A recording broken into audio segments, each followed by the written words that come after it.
Kerajaan Perikatan Nasional senantiasa komited untuk memastikan hak-hak bagi Sabah dan Sarawak seperti mana yang terkandung di dalam Perjanjian Malaysia 1963 terpelihara. Di peringkat awal, pembentukan Kabinet Kerajaan Perikatan Nasional, saya telah pun mewujudkan satu portfolio khusus mengenai hal ehwal Sabah dan Sarawak. Beberapa isu yang masih tertangguh berhubung hak dan kedudukan Sabah dan Sarawak selaras dengan semangat Perjanjian Malaysia 1963 dan peruntukan dalam perlembagaan persekutuan. Yang penting ialah usaha-usaha untuk membangun dan memajukan kedua-dua negeri ini dapat diteruskan dan dipertingkatkan lagi dengan kerjasama erat antara kerajaan persekutuan dan kerajaan. Pisah dari Malaysia, Sabah dan Sarawak gugat Inggris dan lapor PBB. Sejumlah perwakilan lembaga swadaya masyarakat dan tokoh politik di negara bagian Sabah dan negara bagian Sarawak menggugat British atau Inggris dan melapor United Nations atau Perserikatan Bangsa-Bangsa atau PBB.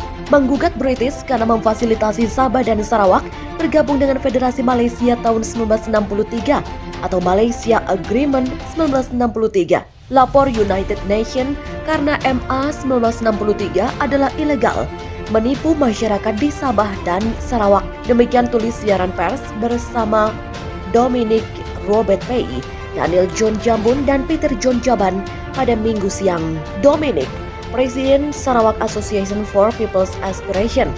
Robert Pay, Presiden Sabah Sarawak Right Australia New Zealand. Daniel John Jambun, Presiden Borneo Strike in Malaysia Foundation Sabah. Peter John Jaban, Information and Publicity Chief for SAPA, Sarawak Association for People's Aspiration. Presiden SAPA Dominic, Presiden SS Rans Robert Pay, dan Borneo Strike in Presiden Yayasan Malaysia Daniel John Jambun dan lembaga swadaya masyarakat lainnya mengeluarkan pernyataan bersama dalam menanggapi Menteri di Departemen Perdana Menteri atau Parlemen dan Hukum, pernyataan Datuk Seri Wan Junaidi bahwa pemulihan HMA 63 membutuhkan latihan keterlibatan yang ekstensif dengan pemangku kepentingan utama yaitu anggota parlemen, serta rakyat. Peter John Jaban mengingatkan jika sejumlah dokumen fakta tidak dihiraukan pemerintahan federal, maka langkah referendum memisahkan diri dari Federasi Malaysia harus dilakukan masyarakat di negara bagian Sabah dan negara bagian Sarawak. Tahun 1946, delegasi Sabah dan Sarawak pernah menemui Presiden Indonesia Soekarno di Vietnam, meminta supaya dua wilayah itu di Pulau Borneo bergabung dengan wilayah Negara Kesatuan Republik Indonesia NKRI. Akan tetapi Presiden Indonesia Soekarno menolak permintaan Sabah dan Sarawak karena bagi Indonesia dua wilayah itu harus menjadi dua negara berdiri sendiri. Dengan dalih membendung kekuatan komunis di Asia Tenggara, Inggris dan didukung Amerika Serikat, kemudian menghasut Sabah dan Sarawak bergabung dengan Federasi Malaysia tahun 1963. Sikap sepihak Inggris dan Amerika Serikat membuat Presiden Indonesia Soekarno marah sehingga pecah konfrontasi Indonesia-Malaysia 1964 hingga 1966. Indonesia dan Malaysia lantas berdamai di Jakarta pada 11 Agustus 1966 setelah Central Intelligence Agency Amerika Serikat atau CIA memanfaatkan konflik internal di lingkungan Tentara Nasional Indonesia Angkatan Darat sehingga muncul gerakan 30 September atau G30S 1965. G30S 1965 membuat dukungan TNI AD kepada Presiden Indonesia Soekarno melemah dan Soekarno mengundurkan diri pada 12 Maret 1967 dan Letnan Jenderal TNI Soeharto menjadi Presiden Indonesia pada 1 Juli 1967 hingga 21 Mei 1998. Kembalikan hak Sabah dan Sarawak. Dominic Robert Pay, Daniel John Jambun, dan Peter John Jaban dalam siaran pers pada Minggu 10 Oktober 2021 mengutip laporan bahwa Menteri akan mempertimbangkan untuk mengubah beberapa ketentuan hukum penting dalam Perjanjian Malaysia 1963 untuk mengembalikan hak-hak masyarakat di Sabah dan Sarawak sesuai dengan kesepakatan setelah bergabung dengan Malaysia. Lembaga swadaya masyarakat menunjukkan bahwa ini mungkin salah pelaporan karena pada 6 Oktober 2021, Menteri dilaporkan berbeda.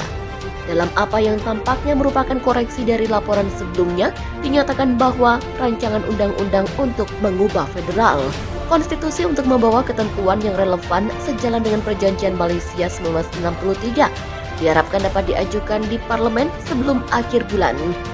Menteri di Departemen Perdana Menteri Parlemen dan Hukum, kata Datuk Sri Wan Junaidi Tuanku Jafar.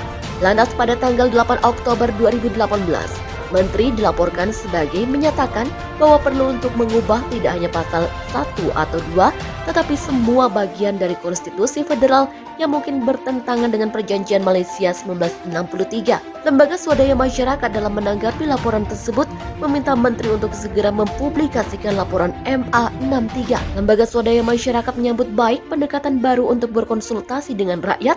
Konsultasi tidak akan ada artinya tanpa laporan MA63 dirilis kepada mereka.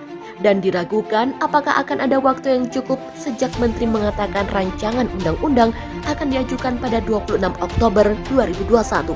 Oleh karena itu, setiap pembacaan rancangan undang-undang harus ditunda sambil menunggu penyelesaian konsultasi luas. Selanjutnya mereka percaya bahwa bertentangan dengan apa yang Menteri di Departemen Perdana Menteri Sabah dan Sarawak urusan Datuk Seri Maximus Jonity Ongkili mengatakan adalah urusan internal.